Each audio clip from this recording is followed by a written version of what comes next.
8 A2 இருக்கு பாருங்க. 2 இது வருது. ஆமா A2B அது கீழே 2. ஆமா.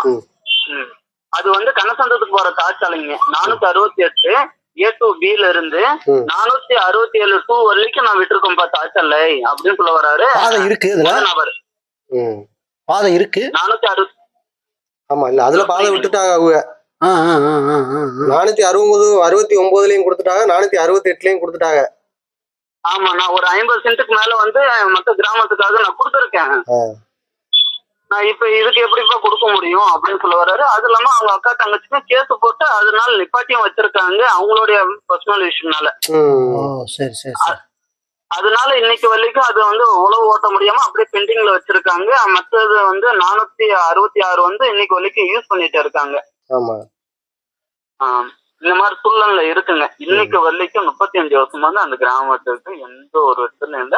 என் புள்ள அடிபட்ட மாதிரி நிறைய பேர் அடிபட்டு தான் இருக்காங்க. வேற எங்கிட்ட வேற அதர் சைடு எதுவும் பாதை இல்ல. பாதை இல்ல, சுற்றூரும் பட்டா லேண்டு தாங்க. பட்டா லேண்டு தான் இருக்கு, எங்கிட்ட பாதையே இல்ல. அதுல நான் வியூ சொல்றேன் சார், ஒரு சின்ன கோடு மாதிரி இருந்தா கூட டாட் டாட்டா இருந்தா கூட நான் ஒரு கணக்கு காமிச்சினாலே எடுத்துக்கணுங்க சார். அது கூட இல்லைங்க அப்படின்னு சொல்லுவாரு. சரி எப்படி சார் கொடுத்தீங்க அப்படின்னு கேட்டாக்கல அது அந்த டைம்ல கொடுத்துட்டாங்க சார், நாங்க என்ன பண்றதுன்னு தெரியல, நான் இப்பதான் வந்திருக்கேன் அப்படின்னு சொல்லுவாங்க. ப்ராப்பராவே வந்து ஒரு லேண்ட் கவர்மெண்ட் கொடுக்குது அப்படின்னா மக்கள் வாழ்விடத்தை கரெக்டா மெயின் பண்ணி தான் இந்த லேண்டை கொடுக்குறோம். இந்த லேண்ட்ல பாதை வேணும், அத்தியாவசியமான தேவைகள் இருக்கு, இது எல்லாத்தையும் வந்து கரெக்டா கேதர் பண்ணி தான் வந்து லேண்டை வந்து கொடுக்கணும். அதான் சரி. இப்ப ரீசெண்டா எங்க ஏரியாவில் பாத்தீங்கன்னா 2 ஆதி திராவிட வீடு மட்டும்தான். பட் ஆனா அவங்க வந்து எங்களுக்கு காலனி வீடு இங்க கொடுத்துட்டாங்க, அரசாங்கத்தின் மூலம் வந்து நாங்க வீடே கட்டிட்டோம் அப்படிங்கும் போது பாதை பிரச்சனை இருக்குன்னு சொல்லி அவங்க ரீசெண்டா ரொம்ப முயற்சி பண்ணி இப்போ வரைக்கும் பாதை எடுத்திருக்காங்க. ஆக்சுவலி வந்து பட்டா லேண்ட்ல தான் போய் அவங்க 2 வீடு தான் மேபி வந்து அவங்க காலனி வீடுன்னு அரசு கொடுத்த அந்த ஒரு காரணத்திற்காக பாதையை வந்து இன்னைக்கு ரெடி பண்ணி கொடுத்துருக்காங்க. அதனால இத்தனை வீடு இருக்கும்போது கண்டிப்பா அரசு தலையிட்டு அதை செஞ்சு கொடுக்கணும், அதுதான் சரி. ஆனா இதுக்கு முன்னாடி எப்படி பயன்படுத்திருக்காங்கன்னா ஒரு 20 வருஷத்துக்கு முன்னாடி 452 அப்படின்ற ஒரு ஏரியா இருக்கும் பாருங்க. 452 2B பாப்போம் இருக்கா போல. 452 அதுக்கிடையில இன்னொரு ரூட் அந்த ஏரியா பிடிச்சா உங்களுக்கு பாதை வருமானம் அதுல பாதை கிடக்கு கம்மாக்கரை போகணும், கரை இருக்கும் மெயினா வேணும்ல, கரையில போய் என்ன செய்ய அந்த ரோடு இதுல இருந்து பிரச்சனை. அந்த 400 எத்தனை சொன்னீங்க? 52 இருக்கு. 452 ஆமா அந்த காம்பவுண்ட் ஓரத்துல 465. ஆமா 65 448. ஒரு நிமிஷம் எந்த கொஞ்சம் 448 447 அப்படியே கொண்டு வந்து கவுனப்பள்ளி கிராமத்துக்கு அங்க கோயில் ஒண்ணு இருக்குங்க. ஆமா குப்புராட்சி ஹவுஸுக்கு பக்கத்துல. ஆமா ஆமா ஆமா அந்த வழியை பயன்படுத்திட்டு இருந்திருக்காங்க. அதனால வந்து அப்படியே பெண்டிங்ல இருக்கு. 440 வந்து இன்னைக்கு வரைக்கும் எல்லாம் கிளியர் ஆயிடுச்சு. ஓகே 430க்கும் போலாம், பிளஸ் வந்து அந்த பக்கம் எல்லாத்துக்குமே பயன்படுத்திக்கலாம். ஏன்னா அவ்வளவு பெருசா இருக்கிறதுனால ஓனி நாங்க போட்டு கொடுத்துருங்க சார், முன்னாடி இருக்கிற பட்டா லேண்டுக்காரங்க கையெழுத்து போட்டா போதும் அப்படின்னு சொல்லிட்டு சுலகிரில இருக்கிற ஒரு இன்ஜினியர் வந்து லேண்ட் வந்து அலோகேட் பண்ணி இன்ஜினியர் இருக்காரு இல்லைங்களா, அவர் வந்து சரி இந்த மாதிரி சூழ்நிலை இருக்கு, முன்னாடி இருக்கிறவங்க மட்டும் எங்களுக்கு கையெழுத்து போட்டு பட்டா லேண்ட் மட்டும் கொடுத்தா மற்றது எதுவும் இருந்தாலும் நாங்க பாத்துக்கிறோங்க, அது ஒன்றும் இஷ்யூ இல்ல, உங்களுக்காக 2.5 கோடி ரூபாய் வந்து அப்படியே கிடப்புல இருக்கு அப்படின்றாரு. சரி ரோடுன்னு சொல்லி நம்ம காட்டிட்டோம்னாவே அடுத்த ஸ்கீம்ல வந்து அவங்க சாலை அமைச்சு தரக்கு தயாரா இருக்கிறாங்க. இப்ப நான் இன்னைக்கு ரெடியா இருக்கேன். சரி அந்த மண் சாலை உங்களுக்கு மேப்ல தெரியும் பாருங்க. வருது அதான் பாக்குறோம், பாத்துக்கிட்டாங்க. நம்ம 440 போக தேவையில்லை, ஏன்னா நம்ம 439 இடம் இவ்வளவு வீடு இருக்கு. வீடு இருக்கிறதுனால கொஞ்சம் வந்து அவங்களுடைய தடம் இல்லாம நெருக்கமா கட்டிட்டாங்க. அந்த இடத்துல எங்கேயுமே தடம் இது நுழைவாயில எங்கேயுமே மேப்ல மென்ஷன் பண்ணல. ஆனா இருந்த வரைக்கும் எல்லாரும் வீடு பாதை எல்லாமே கட்டிட்டா எல்லாம் பிடிச்சு. ஆமா ஆமா அந்த 443 அந்த நபர் தான் தடம் விட்டுருக்காரு. ஆனா கலைஞர் இருக்கும் போதும் வரல, ஜெயலலிதா இருக்கும் போதும் வரல, எடப்பாடி இருக்கும் போதும் வரல, பிளஸ் வந்து ஸ்டாலின் இருக்கும் போதும் வரல. 3 தலைமுறை ஆச்சுங்க அந்த ஊருக்கு தடம் வராம. தோழர் இதுக்கு ஒரு வழி இருக்கு.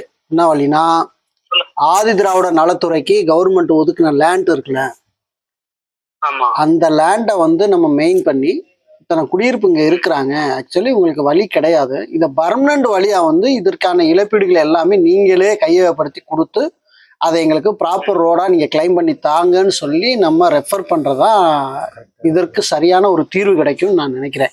2018 நில எடுப்பு சட்டம் இல்ல அதுதான் 2018 இல்ல 2018 உங்களுக்கு வேணா அந்த இது அனுப்பி விடுறேன் தோல, அந்த என்ன சொல்றது, அந்த நில எடுப்பு வரைமுறை சரிங்க. அந்த டீட்டெயில் அனுப்பி விடுறேன். நிலம் எடுப்பதற்கு கையகப்படுத்துறதுக்கு சந்தை மதிப்புல எவ்வளவு வந்து அரசு கொடுப்பாங்க அந்த இழப்பீடுக்கு, அந்த டீட்டெயிலாம் இருக்கு. அதை வந்து அதான் நம்ம வந்து இப்போ ப்ராசஸ் பண்ண சொல்லணும். இப்போ நீங்கள் எடுக்கிற ஸ்டெப்ஸுங்கிறது வந்து அது ஏன்னா நீங்கள் கரெக்டாக அந்த நபர்களுக்கெல்லாம் பணத்தை கொடுத்து நீங்கள் சரி பண்ண முடியுமாங்கிறது ஃபஸ்ட்டு ஒரு கேள்விக்குறி. ஏன்னா அது நம்ம செய்ய முடியாதுல்ல. ஆல்ரெடி நம்ம ஒரு நம்ம ஒரு இடத்த விட்டு கொடுக்கலாம். இப்போ நீங்கள் சொல்கிற மாதிரி 3 சென்ட் நீங்கள் விட்டு கொடுத்துடலாம். ஆனால் இன்னொருத்தருக்கும் போகும்போது யார் உங்களுக்கு இழப்பீடு கொடுக்குறது பணம் அப்படிங்கிற போது அது ரொம்ப ஒரு சிக்கலான ஒரு நடைமுறையாக இருக்குது. அதனால கவர்மெண்ட் வந்து ஆதிதிராவிட நலத்துறையை வந்து உள்ள தலையீடு செய்து அது அந்த மக்களுக்கான ஒரு சாலையை அவங்க கிரியேட் பண்ணி கொடுத்தா தான் வாய்ப்புகள் உண்டு இதுல. ஏன்னா நிலத்தை ஒதுக்கும் போதே பாதை போடணுங்கிறது தான் விதி. அப்ப அந்த நிலத்துக்கு பாதை இல்லைன்னா மக்கள் எப்படி போவாங்க அப்படின்னு ஒரு கேள்வி தான் முன்னாடி வைக்கணும். இன்னொரு விஷயம் நான் கேட்டேங்க விவோ அவர்கிட்ட, பட்டா லேண்ட்ல வந்து தனி நபருடைய அவங்களை வந்து எடுத்து கொடுக்க கூடாது அப்படின்ற உங்க சட்டம் சொல்லுது இல்லைங்களா?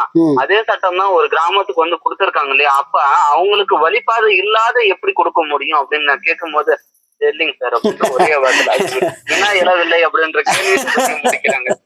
சரி, அதுதான் என்ன சொல்றேன்னா, இப்ப நம்ம வந்து கேட்கக்கூடிய விஷயம் இதுதான் என்னன்னா, கவர்மெண்டே வந்து அதை கையகப்படுத்தி அந்த ஒண்ணு ஆதி திராவிட நலத்துறை மூலமா அதை பண்ணணும். ரெண்டாவது ஆப்ஷன் நீங்க என்ன பண்றீங்கன்னா, உங்களுக்கு ஜியோ டாக் போட்டோ இப்ப இருக்குல்ல பாதை, ஆமா அது ஜியோ போட்டோ எடுத்துக்கிறங்க, ஜியோ மேப் போட்டோ. அதாவது கேப் கரெக்டா பாதை தெரியுற மாதிரி எண்டு முடியறதுல இருந்து எங்க முடியுதோ அதுல இருந்து அடுத்தடுத்து போட்டோ ஃபுல்லா கலெக்ட் பண்ணிக்கிறங்க. கலெக்ட் பண்ணிட்டு கலெக்டர்கிட்ட ஒரு மண்டே பெட்டிஷன் கொடுங்க. அவர் பெரிய மேப்பை கிரியேட் பண்ணுங்க, எடிட் பண்ணுவோம். ஆக்சுவலி பாதை எங்க இருந்து தோங்க இந்த சர்வே நம்பர் ஃபர்ஸ்டா கிராப் பண்ணுங்க. ஃபர்ஸ்ட் அங்க இருந்து ஸ்டார்ட் பண்ணி ஸ்கிரீன் ஷாட் எடுத்து அந்த மேப் அப்படியே கரெக்டா அட்டாச் பண்ணுங்க. தோல நீங்க வீடியோ போடுறீங்களா, அது மண் பாதை காட்டுறீங்கல்ல, அதே மாதிரி நீங்க ஜியோ டாக்ல போட்டோ எடுங்க. போட்டோ எடுத்துட்டு ஆமா போட்டோ எடுத்துட்டு மண்டே பெட்டிஷன்ல கலெக்டர்கிட்ட ஒரு பெட்டிஷனை கொடுங்க. ரெண்டாவது என்னன்னா, ஃபர்ஸ்ட் வந்து ஆதிதிராவிட நலத்துறைக்கு ஒதுக்கப்பட்ட நிலம் தான் இப்ப நம்மளுக்கு பிளஸ் பாதைக்கு. அதை வச்சுதான் புரியல.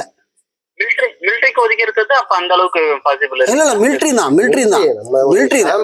நான் என்ன சொல்றேன்னா, எது சீக்கிரம் ஓடி அடையும்னு நம்ம பார்க்கணும்ல. எது ஆதிதிராவிட நலத்துறைங்கிற போது வந்து அது பெருசா இஷ்யூ ஆனாலும் ஆகலாம். மேபி இப்ப ஏன்னா ஷெட்யூல் காஸ்ட்ல வந்து இவரு இருக்காரு, வன்னியரசு வந்து அமைச்சரா இருக்கறனால அது கொஞ்சம் முக்கியத்துவம் கொடுக்குறாங்க. முக்கியத்துவம் மீன் அந்த மக்களுக்காக வந்து யாராவது கம்ப்ளைண்ட் பண்ணா அதை வந்து உடனே சரி செஞ்சு கொடுக்குறாங்க. ஏன்னா இப்ப ரீசெண்டா வந்து நாங்க விருதுநகர் மாவட்டத்துல ஒரு கிராமத்துல வந்து அடிப்படை வசதியே இல்லாம இருந்துன்னு சொல்லி நேரடியாக அந்த இடத்துல போய் வீடியோ போட்டு அது சிஎம்சில அந்த மக்கள்கிட்ட கம்ப்ளைண்ட் வாங்கி பண்ணோம்.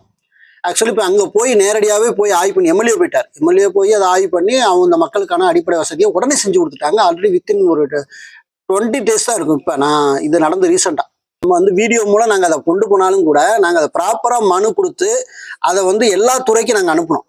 அந்த அதான் என்ன சொல்றோம்னா, அந்த கிராமத்துக்கு அடிப்படை வசதி இல்லைங்கிறத கீழ்மட்டத்துலேருந்து மேல்மட்டம் வரைக்கும் பெடிஷன் வச்சோம். அப்படி யாராவது ரெடி பண்ண முடியுமான்னு கேளுங்க. அப்படி ப்ராப்பராக வந்து அவர் பேரில் வந்து அப்புறம் மனு வைங்க. ஆதிதிராவிட நலத்துறைக்கு வந்து இன்டிமேஷன் பாஸ் பண்ணுங்க. ஆல்ரெடி இவ்வளோ காலமாக நம்ம ட்ரை பண்ணிட்டு இருக்கோம். எல்லாத்தையும் வந்து ஏற்கனவே செய்த எல்லா விவரங்களையும் அட்டாச் பண்ணி நீங்கள் வந்து மூவ் பண்ணுங்க ஃப்ரெஷ்ஷாக. அதாவது நியூவா வந்து எல்லாருக்குமே, அதாவது எல்லாருக்குமே இதை சொல்கிறேன். தாசில்தாரோ டிஆர்ஓ ஆர்டிஓ மண்டே பெட்டிஷன்லாம் ஃபர்ஸ்ட் ஒரு பெட்டிஷன் கொடுக்க சொல்லுவோம். கொடுத்துட்டு அது 30 நாள் வெயிட் பண்ண வேண்டியது. 30 நாளைக்கு அப்புறம் அந்த டாக்குமெண்ட் எல்லாத்தையும் நம்ம ஏற்கனவே வச்சது எல்லாத்தையும் கலெக்ட் பண்ணிட்டு ஒரு ரிட்டை போட்டு விட்டீங்கன்னா வேலை முடியும். அதான் சொல்றேன், அதைத்தான் நான் அவர்கிட்ட சொல்ல வரேன். இதை எல்லாத்தையும் வச்சு 30 நாள் முடிஞ்சோன்னா அதோட மனு நகலையும் வச்சுக்கிட்டு என்னைக்கு தேதியில பெட்டிஷன் கொடுத்தோம் 30 நாள் வெயிட் பண்ணிட்டு அடுத்து நம்ம ரிட்டு போட்டு விட்டோம்னா எல்லா ஆபீசரையும் உள்ள கொண்டு வந்துருவாங்க. எல்லா ஆபீசரும் உள்ள வந்துட்டா ஆல்ரெடி இதுக்கு ஒரு தீர்வு கிடைக்கும். கண்டிப்பா.